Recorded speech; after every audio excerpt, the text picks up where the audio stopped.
All right, I want to do a quick follow-up video. This is the trailer I painted with a Harbor Freight gun. And this is the trailer that I didn't have any primer on. Used the gloss black Rust-Oleum paint, the professional, with acetone. And I sprayed it with the Harbor Freight spray gun. That was the $20 spray gun.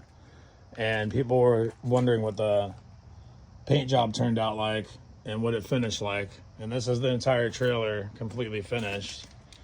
And in the video, there were some people saying that the paint would never stick, or how did it stick? And if I didn't use primer, what would happen? And I can tell you right now, it's stuck. There's nothing wrong with it. Super durable finish. It doesn't come off. It's been over a month. And if you're wondering how this stuff worked, I mean, here it is. And it might have a little orange peel, sure. It was painted outside and it was painted in the wind. And I'm actually not a professional painter, so I kind of like a tough finish on a trailer like this.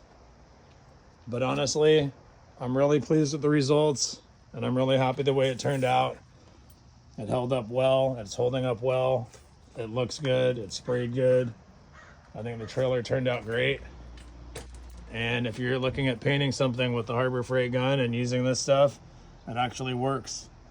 And acetone, I mixed it in here, it's fine.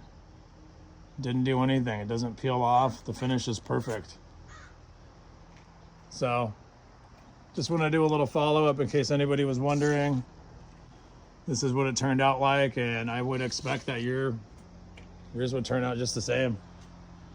So acetone does work with oil-based enamel. The 25% was fine. The paint turned out fine. And the whole trailer looks really good. So hopefully this follow-up will help you make a decision on whether you want to paint your trailer with Harbor Freight spray gun and use Rust-Oleum paint. Hopefully you enjoyed the video. See you on the next one.